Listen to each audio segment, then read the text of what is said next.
Germanton super speciality hospital, national award winner doctor Mir Jawad Zar Khan, German trained senior orthopaedic surgeon and director. हम मुसलमानों को घर नहीं देते, लेकिन मुसलमानों का पेट्रोल लेते हैं, गाड़ी में डालते हैं, हिमाकत से और शान से फिरते हैं।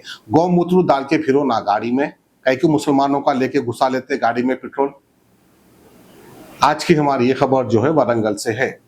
हम मुसलमानों को घर नहीं देते, बाहर निकलो, क्योंकि तेलंगाना के वारंगल की एक लग्जरी हाउसिंग सोसाइटी में ये मुबैना वाकया पेश आया। एक मुसलमान शख्स को पता चला कि ये घर फरोख्त के लिए दस्तयाब है, यानी बिकने वाला है, जिसके बाद जो है वो उसे देखने के लिए गए। वहां मौजूद एक खातून जो कि टीचर है, टीचर ने उसे देखते ही सख्त लहजे में पूछा, तुम कौन हो, यहाँ क्यों आए हो।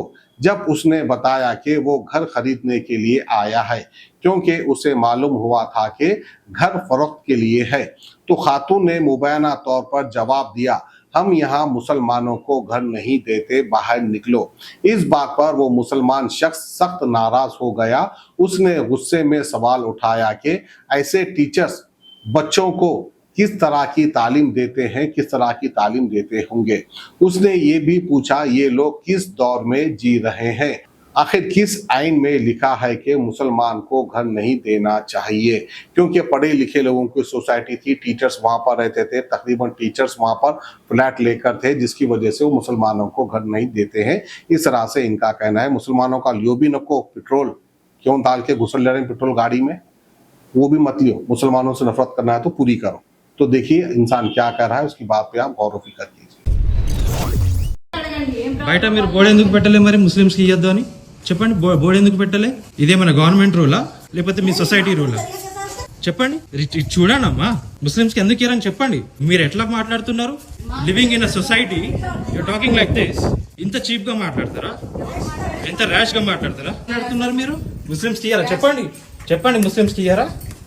చెప్పండి. ఈ మేడం నేను ఫోన్ తీసి రికార్డ్ చేసే ముందు చాలా రూడ్ గా మాట్లాడింది. ఫోన్ తీసి రికార్డ్ చేయడం స్టార్ట్ చేయగానే ఏం ఆన్సర్ చేయకుండా సైలెంట్ గా వెళ్ళిపోయింది. నేను చెప్తా ఏమైందో. నేను మా పేరెంట్స్ తో ఒక అపార్ట్మెంట్ లో ఫ్లాట్ వేకెంట్ ఉంది అని అంటే అది కొందామని వెళ్లి చూడడానికి వెళ్ళాను. వెళ్ళంగానే లిఫ్ట్ దగ్గర ఆమె మాకు ఎదురైంది. ఎదురుగానే ఎవరు మీరు, ఏం కావాలి, దేనికోసం వచ్చారు అని చాలా రూడ్ గా మాట్లాడింది. నేను చెప్పాను so and so flat sale కు ఉంది కదా, అది చూడడానికి వచ్చాం మేడం అని చెప్తే, లేదు ముస్లిమ్స్ కి ఇస్తారని ఎవరు చెప్పారు, ఇక్కడ ముస్లిమ్స్ కి ఇయ్యం మేము అని అన్నది. లేదు మేడం, నేను నా సోర్సెస్ తో కనుక్కొనే వచ్చాను, ఇస్తారని చెప్తేనే చూడడానికి వచ్చానని చెప్తే, లేదు ముస్లిమ్స్ కి అసలు ఇయ్యడానికి లేదు, ఇక్కడ మేము ఆల్రెడీ ఈ అపార్ట్మెంట్ ఓనర్ తోటి మాట్లాడినాం, ముస్లిమ్స్ కి ఇయ్యారని చెప్తేనే మేము ఇక్కడ ఫ్లాట్ కొందామని చెప్పింది. అందులో she claims to be government employee. అక్కడ ఉన్న వాచ్మెన్ నాకు ఏం చెప్పారంటే, ఇక్కడ ఈ అపార్ట్మెంట్ లో ఉన్న ఫ్లాట్ ఓనర్స్ అందరూ టీచర్స్, వీళ్ళందరూ మాట్లాడుకున్నారు ముస్లిమ్స్ కి ఇయ్యద్దు అని. ఏం టీచర్స్ వీళ్ళు? ఎక్కడ టీచర్స్? వాట్సాప్ యూనివర్సిటీ టీచర్స్ వీళ్ళంతా? ఏం నేర్పిస్తారండి మీరు పిల్లలకి? హిందూస్ ఉన్న బిల్డింగ్స్ లో ముస్లిమ్స్ ఉండద్దు అని చెప్తారా? లేదా మీరు ఏదైనా ఇల్లు అమ్మితే మీరు ముస్లిమ్స్ కి అమ్మకండి, హిందూస్ కి మాత్రమే అమ్మండి అని చెప్తారా? ఏ జనరేషన్ లో, ఏ కాలంలో బతుకుతున్నారు మీరంతా?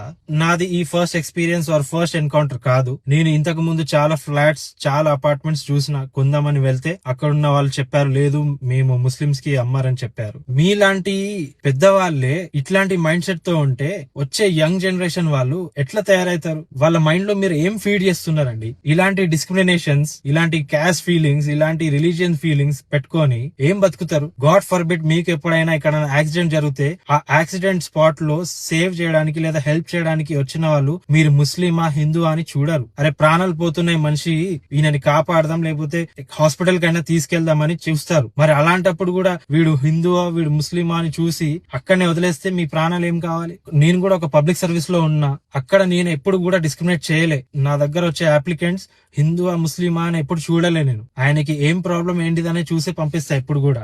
కానీ ఇలాంటి మనుషులు ఎవరైతే डॉक्टर वासिफ आजम और doctor Bharvi Chanduri senior cardiologist और दीगर डॉक्टर्स नुमाया खिदमत अंजाम दे रहे हैं।